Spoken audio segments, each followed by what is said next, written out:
And here they are. We had a glimpse of some of these new Exodia combos, obviously relying on the Millennium cards at the also in AWCQ, and I think even at the European Championship for us. But yeah, the deck is scary, especially when going first. It gets to do a lot of different things and summon the unstoppable Exodia. So yeah, I mean, it's definitely a formidable boss monster. It gets a lot of attack points equal to your life points, which is quite a lot. Although having said that, that does sound like a little bit of an issue against the Nightmare Pain if you have as many attack points as your life points, but there we go. We're here, we start off with Senjin, weeks from a Millennium. So all of these Exodia monsters, or Millennium monsters even, put themselves into the spell and trap card zone first before you summon them, and you can either pay 2,000 life points to summon them, or you can reveal a Millennium Ankh from the hand. I'm not sure if he had one in his hand or he searched it. He had one in his hand. Oh, wow, he's going to save all his life points then. That's definitely the one you want to start with, I think.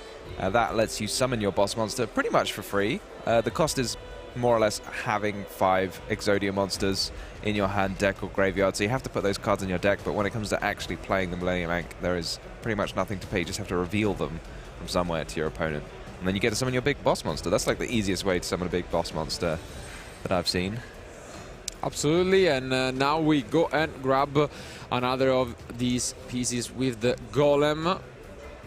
I'd be interested to see what he'll do with these Golem pieces. You get to summon them, they get you free stuff, and you summon them for free. So it's hard to argue with that as a start. And he's going to add the Temple, the Weiju Temple, which lets you get even more Millennium monsters. I think there's only 3 of them, the last one being the Shield.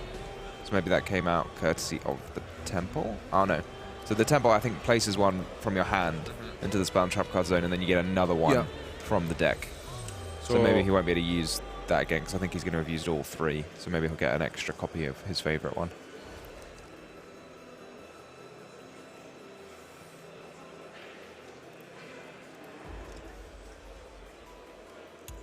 Seems like there will not be a response for now from his opponent, and yeah, this pretty much means we have all we need. Yeah, he's going to get a second copy of Millennium Ankh for next turn. He's got a lot of extra stuff for next turn already, so let's see what he's going to do this turn, though. Yeah, absolutely, go for it. Yeah, I was going to say, I don't know what he's going to do with his fun Millennium monsters. He's kind of got them all for free, because they all replace themselves when they are summoned.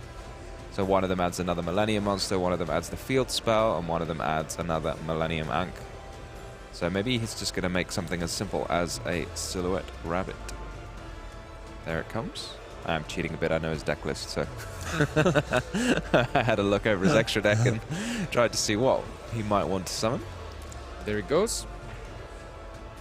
So this deck can be quite scary, because the thing is, as we will probably gets to see, it's set up almost like Raigeki, but even better card going first. But the scary part is that when he goes second, and essentially if he survives the first turn going first, it can easily OTK thanks to the unstoppable Exodia Incarnate, and that's usually how you end the duel pretty fast. So yeah, it's pretty unstoppable. And there we are assembling all of the forbidden. Unfortunately, he doesn't just immediately win the game, because those are coming out of his deck and not out of his hand. I wonder if he's got a plan for, like, is there some way to use them if you draw them, maybe? I don't know. But for now, we've got them in our deck, which is exactly where I think he wants them to be. You can just reveal them from your deck. And there it is. The unstoppable Exodia Incarnate. So, this is the boss of the deck, which will allow Louis now to go and search for what most likely will be the Obliterate, but I mean, let's see what he has got. Oh, his rabbit got destroyed. I think that when you play the Millennium Ankh, you destroy all of your non-Exodias or Millennium monsters. So maybe, I can't imagine he meant to do that. And oof, he's got that. Wow. That just to complete the unstoppable combo, he goes and searches for Secret Village with the terraforming. What a scary turn 1 here by Louis. Yeah, I mean, this is terrifying. You've got to somehow get your opponent's unstoppable Exodia are off the field, but that can't be destroyed, right, by your opponent's card effects. So there is also a little bit of, you know, okay, we can just negate this, right? Yeah, because we will need another layer of interruption, but we don't. And I think, yeah, his opponent just now realized that there is also a spell and trap negation on the Exodia. Yeah, and as expected, we go and search for Obliterate, and this is a insane card, just absolutely insane. I'm gonna bring it up for you guys, but as mentioned, it's an even better version than Raigeki, we could say. I'm not sure you brought up the right one there. I think you want. Oh yeah. You're right. I mean, that Obliterate card is quite fun too. Yeah. It's Exod Fires of Rage.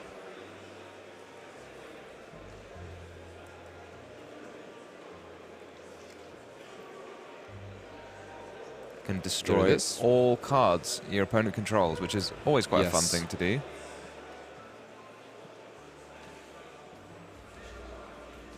Okay, so yeah, I think maybe he drew the Azarine, or maybe he said it and I just didn't notice from the Silhouette Rabbit.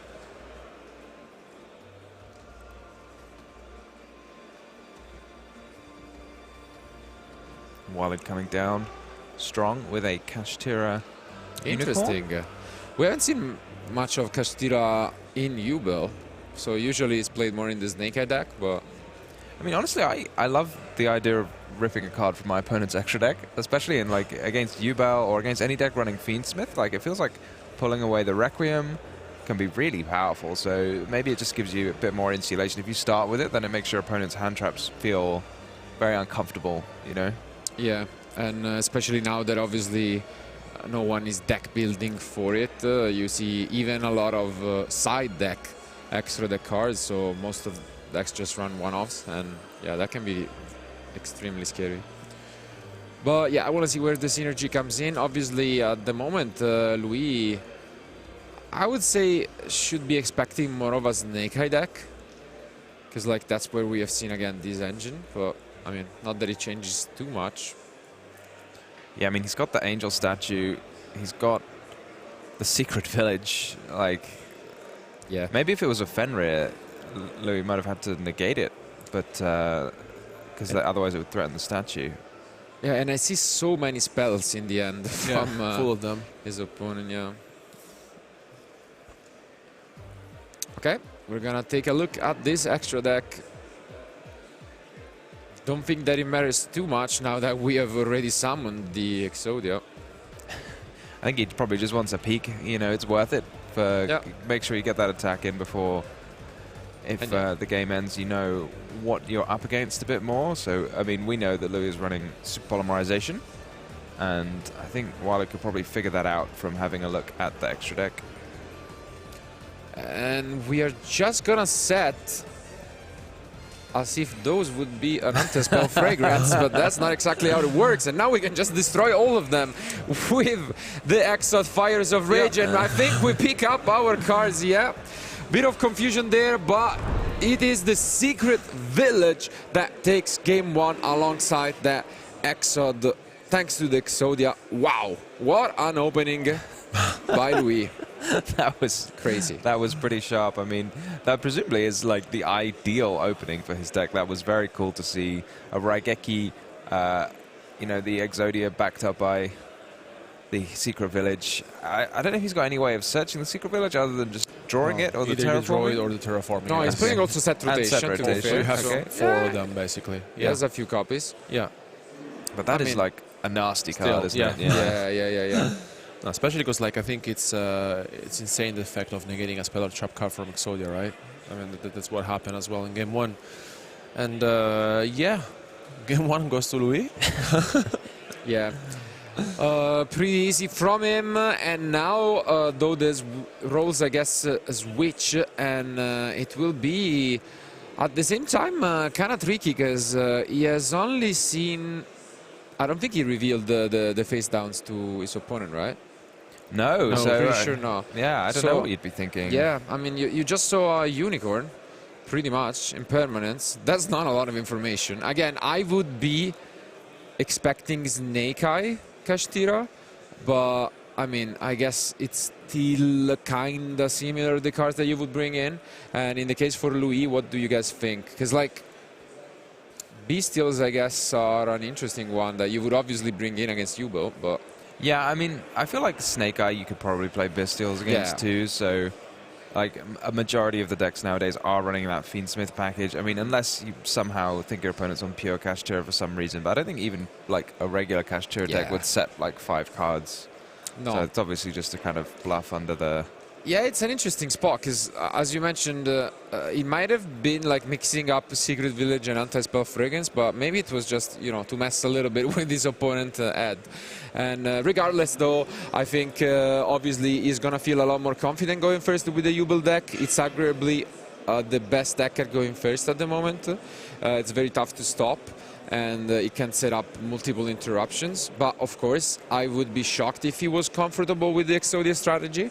So we'll see how well he decides to plan his turn out. I mean, clearly the Exodia deck is the best deck at going first. I don't know if you just saw what I just saw, you know. It is, it is. And we are glad that we can witness it. But our duelists are done with their side decks, so let's find out who will be the winner of Game 2.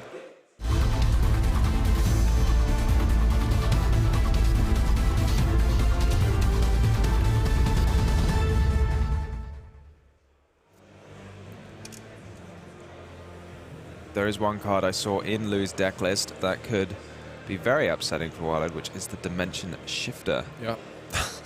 Very powerful card for any deck that can get its hands on a copy. And now finally the deck is revealed. Let's see if we have a reaction from Louis. Seems like he's explaining the Heimer Paint. Yeah.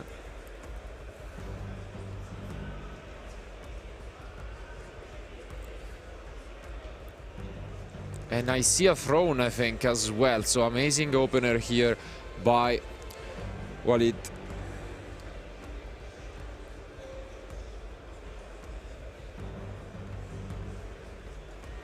We get the Spirit of Yubel to summon a Yubel from the deck.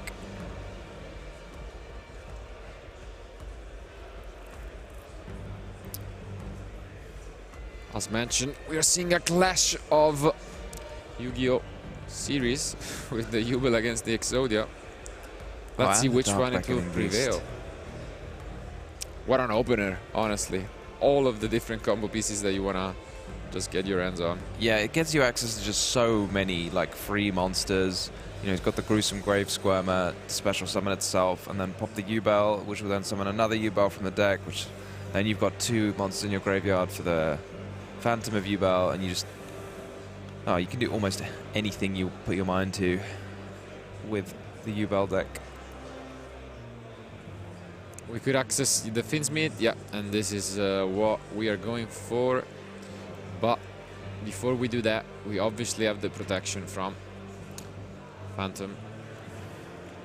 I was checking Louis' deck list, and I mean, he only plays the Shifter and, I mean, the Super Poly, which may, you know, help him out. Yeah, I mean, in his extra deck there, you can see the Yubel, the Loving Defender, which is special summoned by fusing a Yubel monster plus any number of effect monsters on the field. So if you're not... It doesn't work with Phantom of Yubel. I was having a chat with Leo and he pointed that out to me, and I got a little bit disappointed because it's not quite as good as I thought. But if you leave up another Yubel monster, then it could just clear the whole field in one go.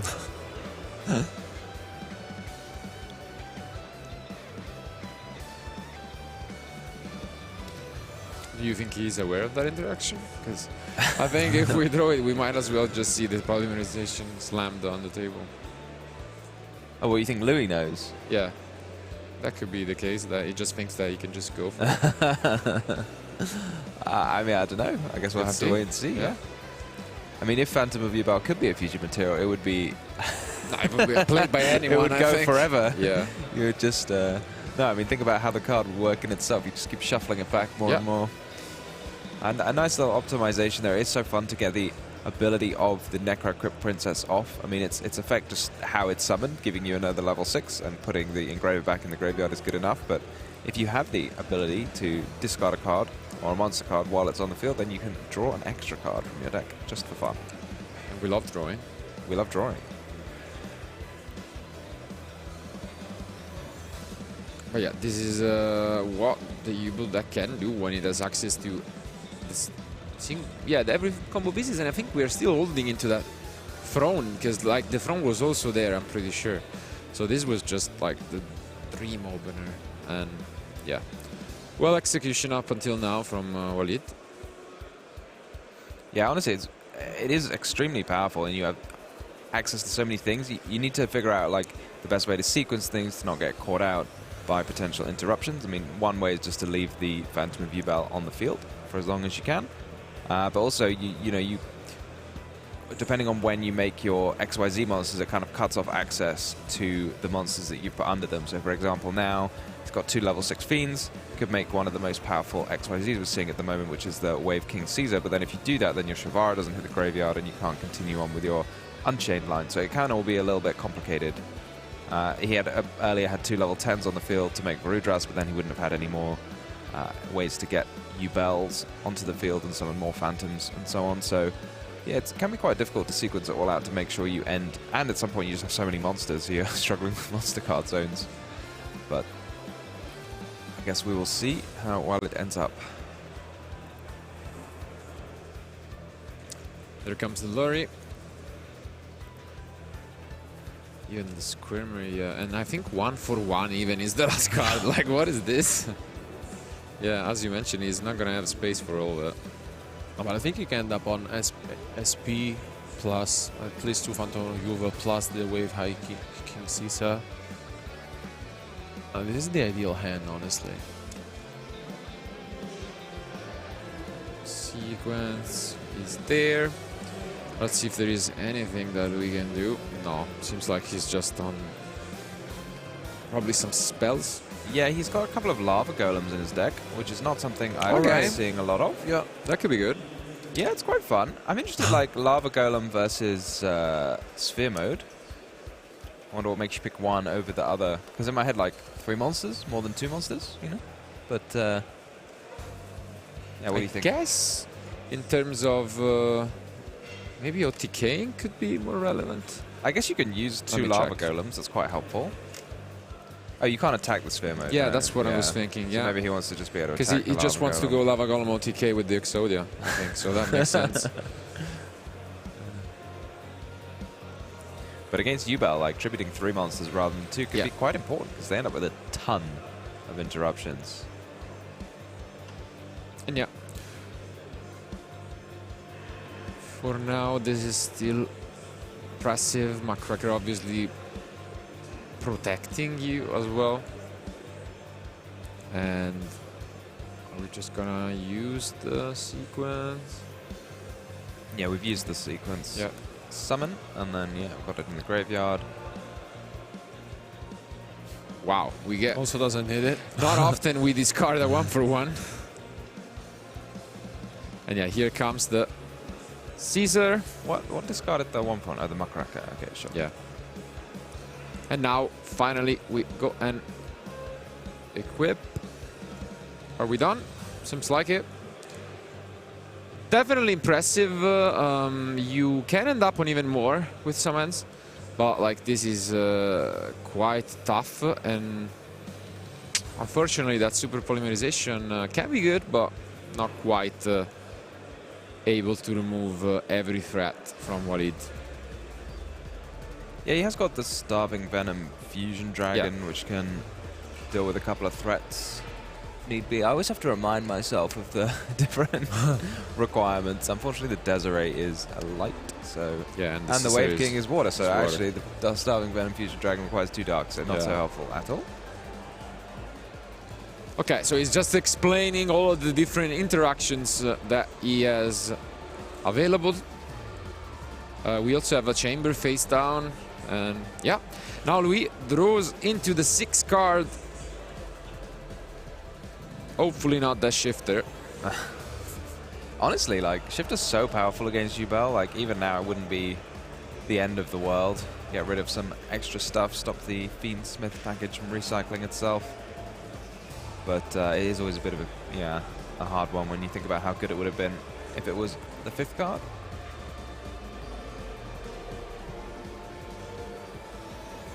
Louis just saying, I can't attack with my 8,000 attack monster into one of your attack grade monsters. That's not very fair. Okay. We can see Louis having a think. We might have another quick one where the player going first just establishes this incredible field. But we do start things off with the Lava Golem. Interesting. Is it just Caesar plus... Yeah, makes sense. They're the ones that are speaking to me. Yeah. Okay. And here comes the attack position, Tom. That's the strategy. Here it comes. Okay. It doesn't even work with the Nightmare Pain, though, you know? You gotta deal with the Nightmare Pain first.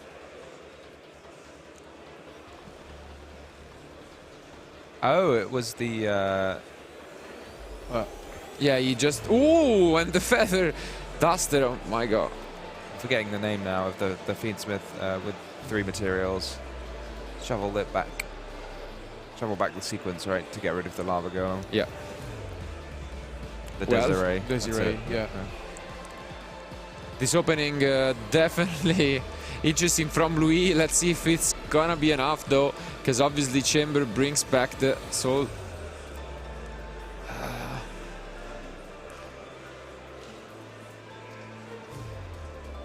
Okay, we do have the Golem. Explaining again to his opponent what it does, because we do have that Phantom. Oh, he has to pay 2,000 this time, I think. Yeah. I can't quite negate it yet with the Phantom, because it is a spell card.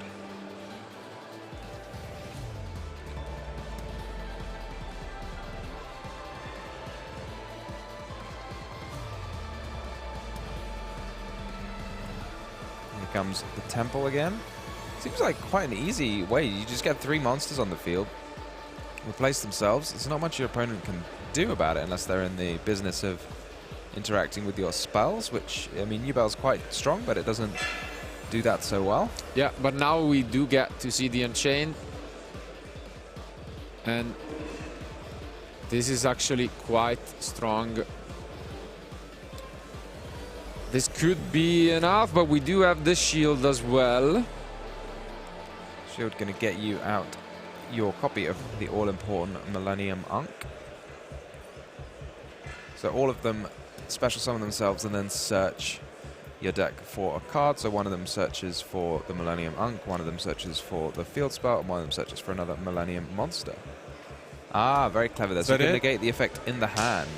Yeah, negated the effect, and as mentioned, this was enough. Good effort by Louis with that Lava Golem plus Feather Duster, but in the end, it's just a little bit too much. The opening was insane, and the score is tied. So we're going to game 3. It's 1-1. What do you guys think? I was quite impressed with that, sort of, because in my head, when you play a monster from your hand into the spell and trap card zone, I'm thinking of like pendulum cards. You just kind of put them there. It's not an effect to activate it and put it, which you can then negate. Yeah. Which I thought was quite, it's like a heads up to realize you can do that. No, a very nice showcase from Oualid. I think he's speaks for himself, honestly. It's like, I think he had it all. Yeah. And I think both game 1 and game 2 were very similar in the sense that both of our players show how powerful their deck is. And now going into game 3, honestly, I think the pressure is still on Oualid because, for sure. I mean, we saw in game 1 how powerful the Exodia deck is. I don't know if you're Louis, like, now that you know what you're up against, would you, like, make some changes to your deck list? I'm looking at his deck list. It seems very clean going first. I mean, maybe he'd side in some, I guess, talents and stuff over the Lava Golems, something like that. That's pretty much it. But on the other end, let's take a look at Oualid, because obviously we can expect a few interactions. Like the enemy number 1 is that secret village, for which evenly match could be decent, but obviously you need to pair it up with like an infinite impermanence or another way to negate the Exodia if they set it up, because obviously it can negate the 1 copy. Outside of that, I guess he can switch some extra deck option. The Nightmare Phoenix could be helpful. I guess Ash is always a decent one. Chaos Hunter, I guess, I'm not sure. Yeah, the Chaos Hunter looks like it's there for the mannequin cap, Yeah. that kind of classic. Obviously, yeah, for combo. the anti-shifter. Yeah, for the anti-shifter technique. Does he know his opponent's running shifter? no way. Like, no way. So Yeah, but that could definitely be an option as well. Regardless, though, I think, yeah, it's one of those situations where neither of them want to overside, you know. At the end of the day, they can rely on their engine and just play it out like that. But you need a solution for the secret village, and I'm pretty sure Louis will try and set up the exact same field as in game 1. That's the goal. But I think without further ado, as they are almost done shuffling up, we can jump into game 3.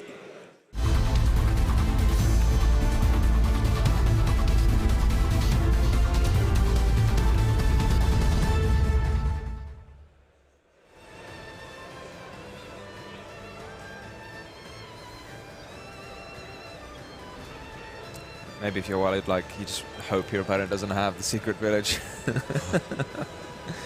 But is that king got pathetic cars? I know that much. Let's take a look. Louis.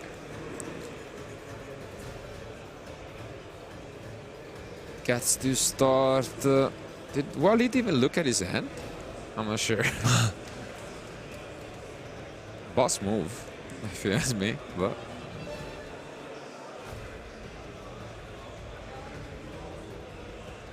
we want to see some of that. And they started the exact same start as game 1. So for now, looking good. We do have the Ankh. Yeah, here we go. This, I feel like, gets you to everything, right? Because you can get the shield or the other Millennium Monster. Now finally, whatever's missing. Oualid finally take a look, and he has the Droll and Lockbird. This could be annoying. Let's see if it is enough, though. Yeah, that could be very frustrating depending on the other cards in Louis' hand. Does he have, you know, terraforming? Does he have a lot of prosperity?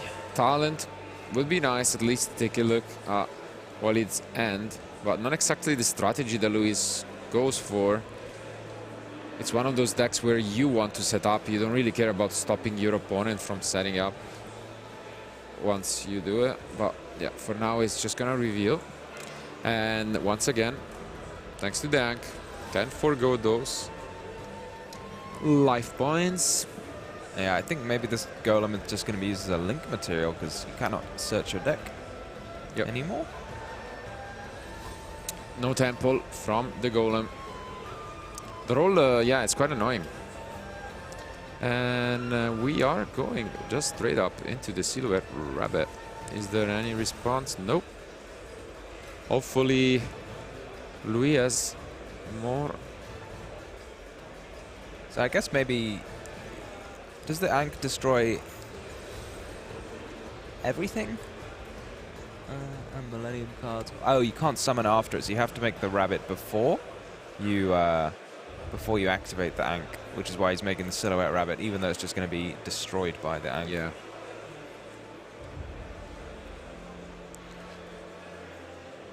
I mean, having the Ankh is absolutely great here, even through the draw. So let's see if there is anything. No. So at least we are setting up pretty well. And again, he's avoided drawing those Exodia pieces. Let's see if he did. Well, he didn't. Surely you'd reveal one from your hand first, unless you're just playing with your opponent. You're just like, oh, 1, 2, 3. Oh, he did it. He did it. Surely, huh? Surely. Okay, surely. Okay. Yeah, let's put the... No, I think he put... Yeah, the Ankh as well. Okay. The Ankh goes into the deck, yeah? Yeah. Surely. I can't. There's no, how do you reveal the ones in your deck before the one in your hand? There's no, keep no them on way the you edge. do this. You don't want to make them happy immediately, you know? Just make them psych. And he didn't draw any of the Exodia pieces. Okay, I think... Is he going to the end phase? Yeah, we are going to the end phase. No secret village, but this can still get you there. You have the Silhouette set up, plus this amazing Fire of Rage, which I'm gonna bring you guys up once again on screen. But obviously, the Secret Village makes a ton of a difference. So let's see what Oualid picks up. I do see a couple spells, and I see, I think, an impermanence. So he might have learned the lesson from game one of not using it. But oh, he has to use it at some point, because otherwise one of his other spell cards will get oh negated. no, it's actually an evenly. It's not an impermanence. Plus droplet. Oof. Yeah. Is it really droplet? I think so. That would be brutal. It is. Oh, I thought that was going back to the end. And yeah, not much that you can do about this. I guess this is a tough call. Because on the one hand, you want to keep the statue, but... I mean, did you need to send the birth there? Like, if you just negate the statue, isn't that it? Because the Exodia has been used already. And I guess the birth no, is but probably you not need to gonna negate it to resolve the evenly. So that's the only issue. Oh, yeah, you do want it to resolve, you're right. So yeah. I gotcha. Yeah, that seems like Oualid just had everything he needed. I guess good for him. He sided those cards. He drew the perfect combination to fight back. And now he's in the driving seat.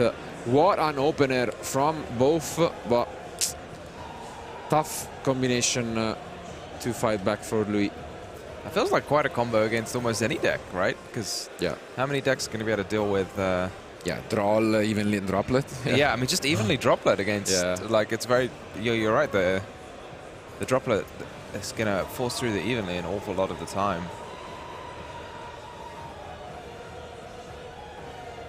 Okay, we don't want to mess up due to the excitement. There is still 40 minutes remaining, so want to take a reasonable amount of time just to think. But no, Oualid is just going for it.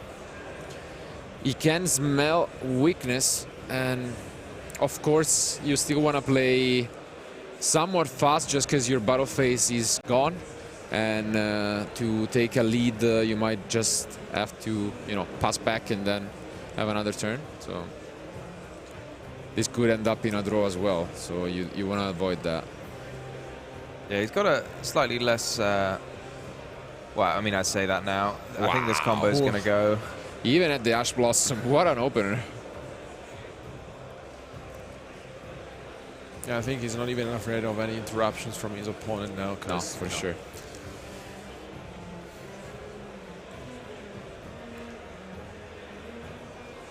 And yeah, as expected, we just get to the Nightmare Pain and we can keep going.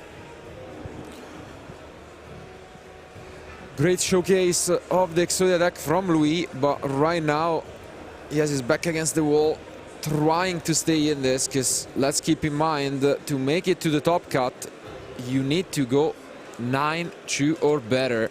So a loss here would guarantee that the duelist is out of contention for top 32. Yeah, I mean, here we're going to see what you get to with literally just one Fiendsmith Lurry, well, one Fabled Lurry. Seems like quite a lot. Yeah. And yeah, the Yam as well, obviously. I reckon he sided out the chamber. I feel like a lot of players would side out extra trap cards from their deck when going second. He's built different. Maybe he's got it. Maybe he's got it, yeah.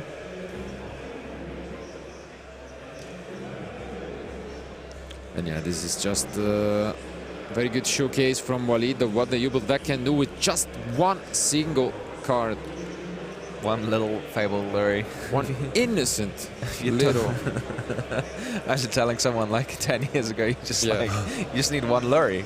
It's full combo. It's full combo, and they'd feel like they'd read the card. Yeah. Like, what? What? And then imagine showing them the Sunseed Genus Loci. Ooh. Oh, yeah. Tough to beat that as a normal monster.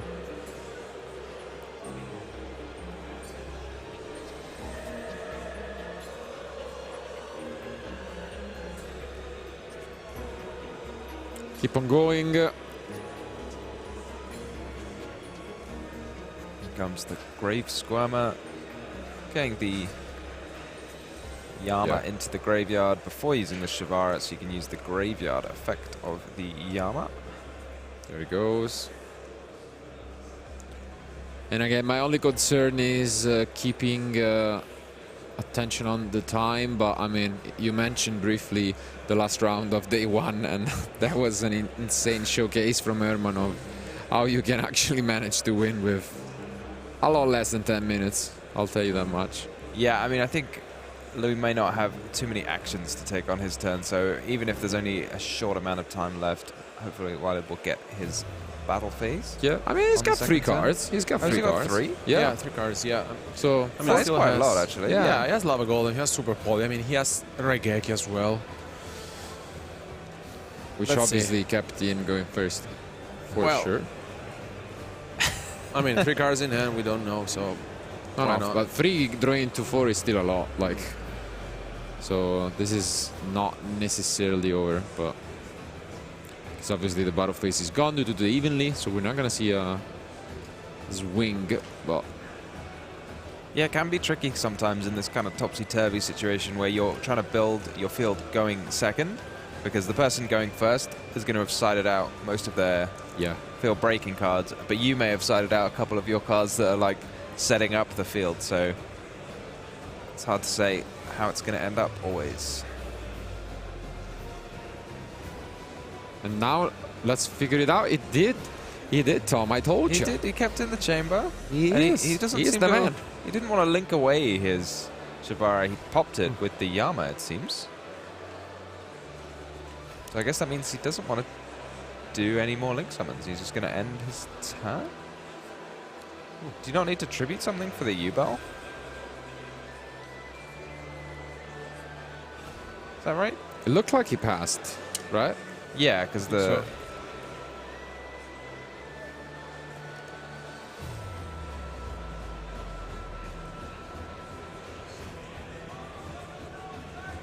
Yeah, I think you need to tribute a monster.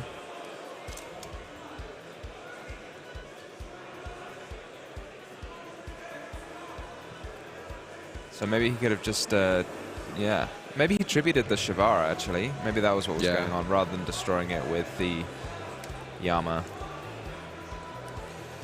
True face, and Pot of Prosperity is a great one to try and fight back, so we could see a lot of different cards. He's just now debating how many cards he wants to banish from his extra deck face down.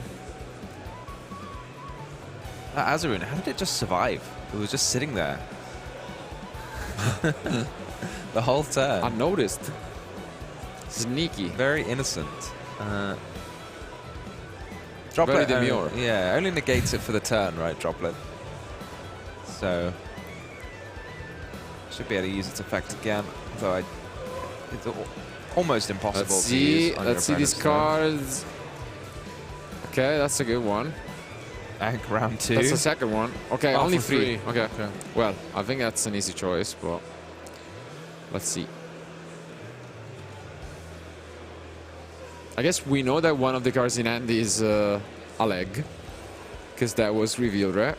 So, leg of the Forbidden One. Yeah, you're going to have to watch out, because if you summon an Exodia, do you have to... Does it have to gain attack points? We're actually going for the Golem? Yeah, we're going for the Golem. Interesting. And those should go to the bottom, yeah. Is the Golem going to be able to make any progress when your opponent's got 2 monster effect negations in hand?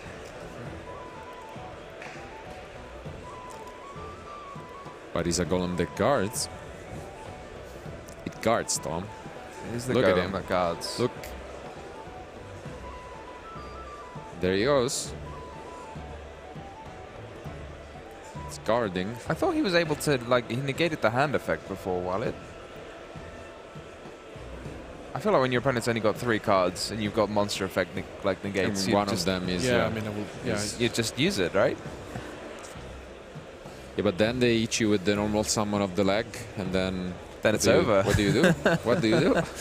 Make an anima, you know. Yeah.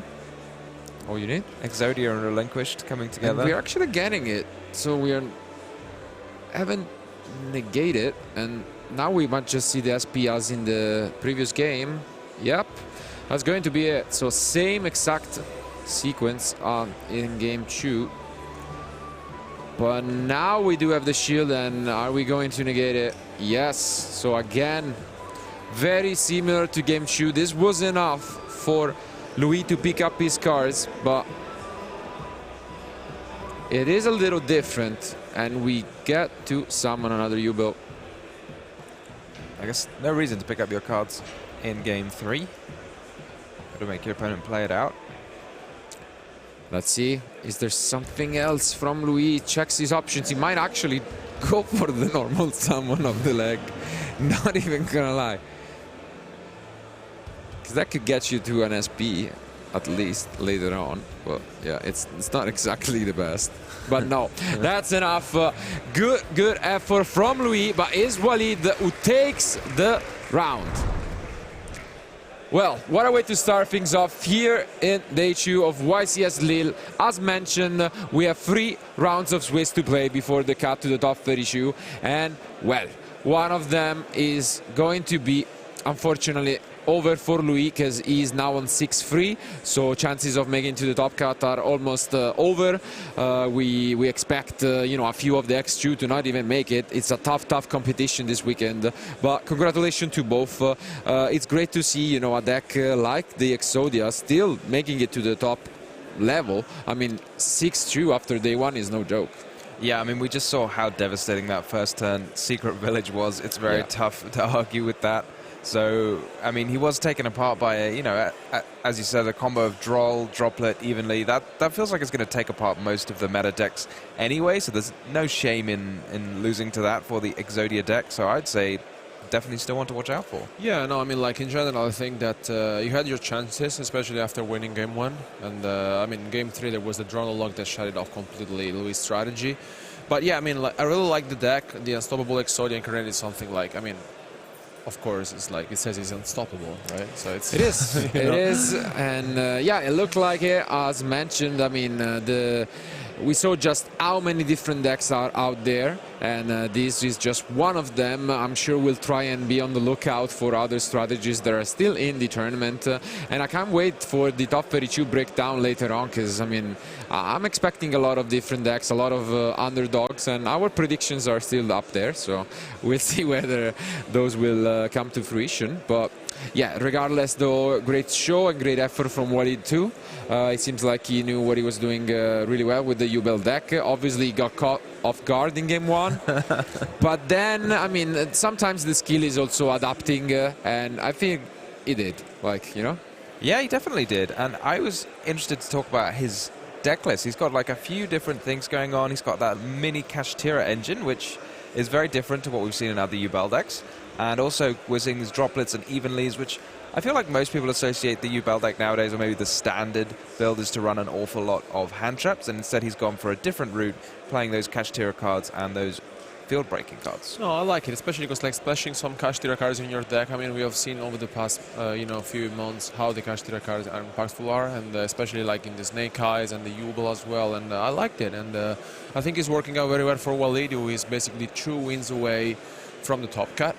And I'm very curious to see, honestly, how many players will be piloting the Yubel deck into the top 32, because we saw that running into this event there was 16% of people, so maybe how many players will we expect? At least 30%, 35%, something like that?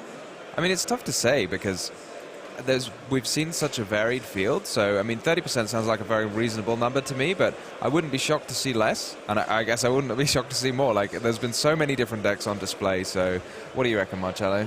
Yeah, I think I guess the conversion rates are what usually is even more interesting to me, and obviously I would be shocked if we saw like Yubel dropping down significantly, but I'm expecting quite a diverse top cut. I think I'm expecting close to 10 different decks, I would say.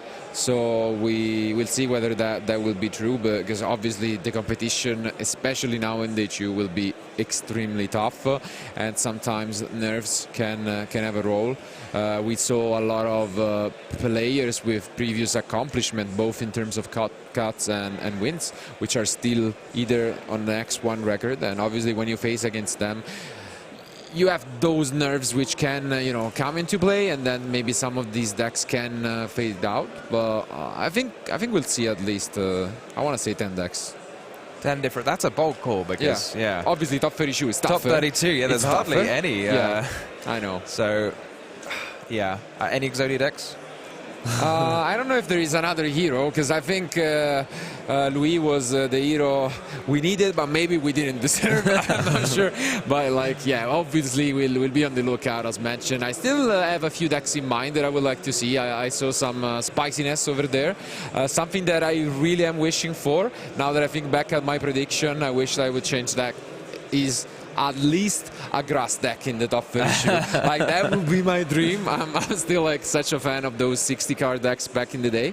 And I mean, with triple tactic thrust, you have kind of like 7 copies of the card nowadays. Obviously more when you go second than when you go first, but I really would like to see that. I saw some interesting mixes such as the Infernoid decks, but I mean, without further ado, though, I think we want to thank you guys for being with us for what was one of the last rounds of Swiss, round 9. But we still have 2 more remainings to find out who will be the top 32 duelist. So be on the lookout, keep watching, and now we'll just go to the analysis board. Hello everyone, this was quite the match, and honestly usually we are going a bit from the winner's side, but this time I think you have seen Yubel. We know what Yubel does, but we're going to focus a little bit more on the Exodia sides of things. So let's actually check out a clip from game 1 where we could basically see what the deck is supposed to do. Just right here we're having the Exodia fusion monster, and there it is, Exod. Fire of Rage, or Fires of Rage, taking out all of those set spell cards, because there was the secret village of spell cards, so there was a no spells log. Exod was a negate as well, and then you can just destroy all of those spell and trap cards. Usually the caster said it, there was the impression of anti-spell fragrance. You don't have to set those spell cards that you can't activate. But he did, and then everything got destroyed. So I think this is kind of a win condition of the deck, to have this secret village of spellcasters. Reminds me of my Altergeist days, where I liked to play this card a lot. So next off we have game 2, where Exodia was supposed to go second against the Yubel strategy, and we have all been there when we played against Yubel. There is just a field that is incredibly hard to break. Let's roll clip number 2 actually, because there you can see it. This is Caesar, this is Desiree, this is the Chamber set and Phantom of Yubel. We had the Lava Golem, which is one of the best field breaking cards you can play in this game if you're not reliant on your normal summon. So that's already a good start for Lewis. And then there was another follow-up card, and that was the Harpy's Feather Duster actually. You can see 3 spell or trap cards on the side of Oualid, and you would usually think, hey, if you hit 3 cards with a Harpy's Feather Duster, you're in good shape. But 2 of those were continuous spell cards that didn't really have any interaction anymore. You have already set up your resources, you have set up your field, and the Chamber, yes, it was a trap card, yes, you destroyed it, it didn't do anything, because it just summoned out the Unchained Soul of Rage again, and that one is pretty good on the field, better than the trap card. So let's go into the next clip. Game 3. Louis, or Zlu, was starting that game off with the Sangijin, the best card to start your combo off with. Looking good, having the Millennium Ankh in hand. Everything is set up, we're ready to go, we're ready to start our combo. But then the Arch Nemesis of Exodia, apparently, as it has always been, Roland, I'm taking it away. Spoilers. I mean, you've just seen the game. Droland Lockbird hits the graveyard, and that means that Luis has no access to Secret Village of the Spellcasters. Basically, is stopped in his combo, can just end on a Silhouette Rabbit, has the Millennium Ankh hard drawn, which is good, so you get the Exodia out, the Exodia Obliterate, but it was not enough. And then that was quite the mediocre field. Let's go into the last clip of Game 3, because this is still something you can win with. There is evenly matched, and we are negating this with our powerful Exodia fusion monster. However, there is also the forbidden droplet. And this one not only sends away the evenly matched, but also the Kashtira birth in hand, which would have been absolutely useless, but now it negates the statue. So there is no interruption left, even if we leave the statue on the field. And that basically marked the end of Louis' interruptions, and Oualid was just able to combo off completely, because there is not too many cards that the Yubel deck needs to win a game when uninterrupted. Right, I think that was it for our little Exodia analysis in this nice Swiss Obliterate.